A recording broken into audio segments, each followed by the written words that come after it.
The year's 1915. It was in many ways a simpler time, especially in the city, a time when good paying jobs were scarce, but the few weekly dollars could be stretched to their limit.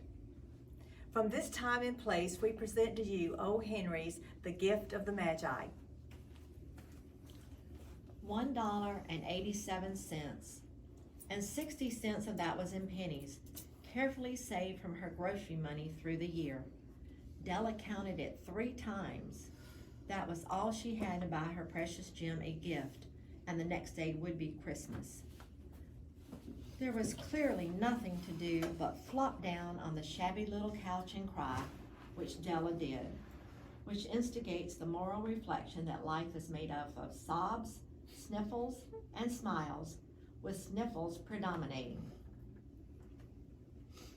Their furnished flat at $8 per week had certainly seen better days. The vestibule hinted at grander days, with the brass letterboxes now broken, and electric call button from which no one could coax to ring. Above one box proudly was a card bearing the name of Mr. James Dillingham Young. Those cards had been purchased during a prior period of prosperity when he had been paid $30 per week. Now the income had shrunk to $20 per week, and that doesn't go very far. Della had just found the gift she wanted to buy for her precious Jim, a gold watch fob that she had seen in the store window. It cost $21, a sum she could never save on her own.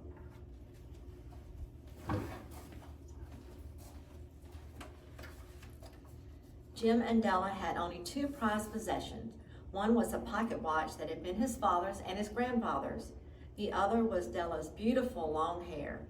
Della's hair would rival the Queen of Sheba's jewels. Jim's pocket watch would make King Solomon blush with envy. As she recovered from her cry, Della stood at the window blankly. Suddenly she swirled from the window and stood before her tiny mirror. She let her beautiful hair fall to its full length. She smiled, then rapidly put on her shabby, worn coat and scarf. As she stood in her shabby apartment, before she could change her mind, she hurried out. Several storefronts down the street, Della saw the sign, Madame Safrani's, hair goods of all kinds. With resolve, she entered. Will you buy my hair? I buy hair. Take off your scarf and let's have a look at it.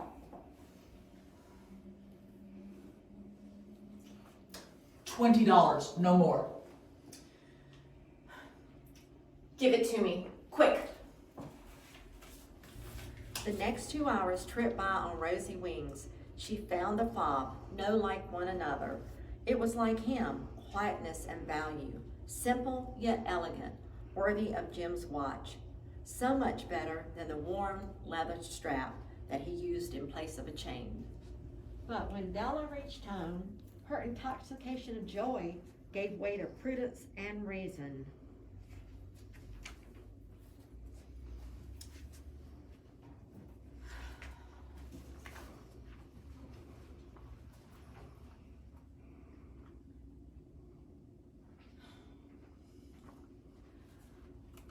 What have I done?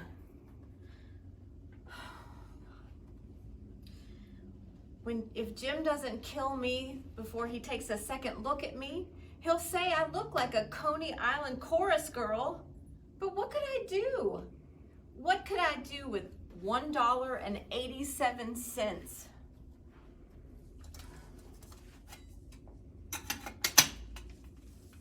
At 7 o'clock, the coffee was ready. The pot was on the back of the stove. Jim was never late.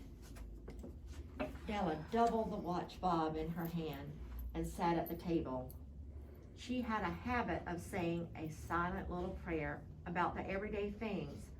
Tonight, she whispered her simple prayer. Please, God, make him think I'm still pretty. Jim stepped inside looking very serious.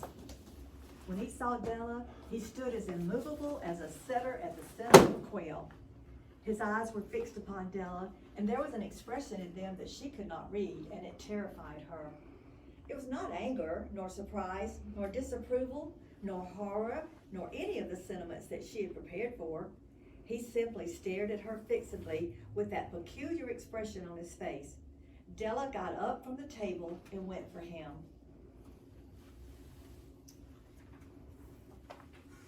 Jim, darling, don't look at me that way. I had my hair cut off and sold it because I couldn't have lived through Christmas without giving you a present. It'll grow out again. You won't mind, will you? I just had to do it. My hair grows so fast. Say Merry Christmas, Jim, and let's be happy. You don't know what a beautiful, nice gift I've got for you. You've cut your hair. I cut it off and sold it. Don't you like me just as well anyhow? I'm still me without my hair. You say your hair is gone? You needn't look for it. It's sold. It's sold and it's gone. It's Christmas Eve, honey. Be good to me, for it went for you. Maybe the hairs on my head were numbered, but nobody could ever count my love for you, Jim. Sorry. Out of his trance, Jim seemed quickly to wake. He enfolded his Della. For 10 seconds, let us regard with discreet scrutiny some inconsequential object so as not to intrude on their privacy.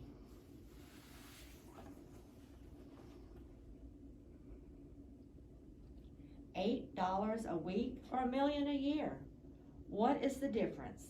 A mathematician or a wit would give you the wrong answer. The Magi brought valuable gifts, but that was not among them. This dark assertion will be illuminated later on. Jim drew from his coat a package and placed it on the table.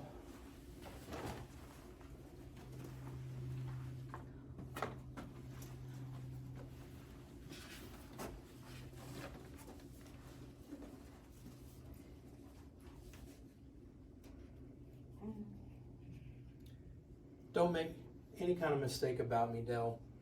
I don't think there's anything in the way of a haircut, a shave, or a shampoo that could make me love my gal any less. But if you'll unwrap that package, you may see why I've acted as I just did. White and nimble fingers tore at the ribbon. And then an ecstatic reaction of joy, and then, alas, a quick feminine change to tears and wails, necessitating the immediate employment of all the comforting powers of the Lord of the Flat.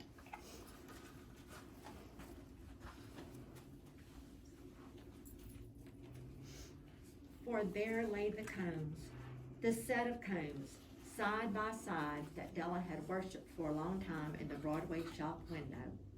Beautiful combs, pure tortoiseshell with jeweled rims, just the shade to wear and the beautiful vanished hair. They were expensive combs, she knew, and her heart had simply craved and yearned over them without the least hope of possession. And now they were hers, but the tresses that should have adorned the coveted adornments were gone. My hair grows so fast, Jim. Oh, you haven't seen the present I got for you.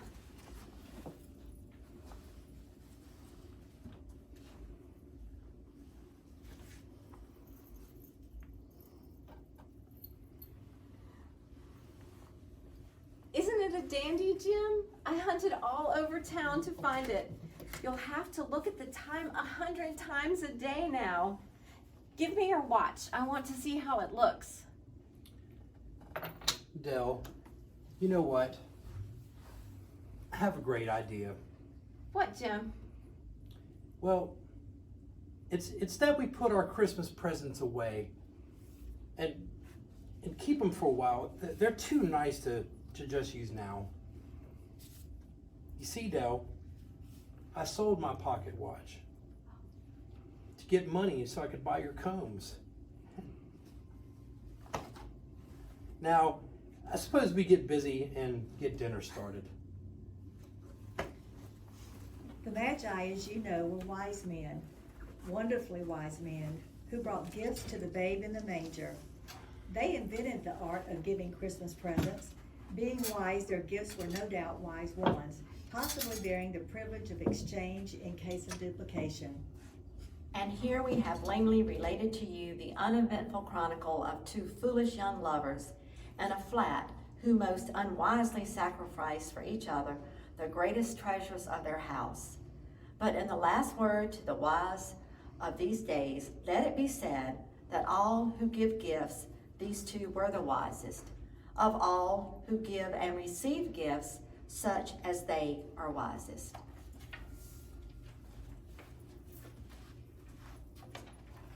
Everywhere they are wisest. They are Magi.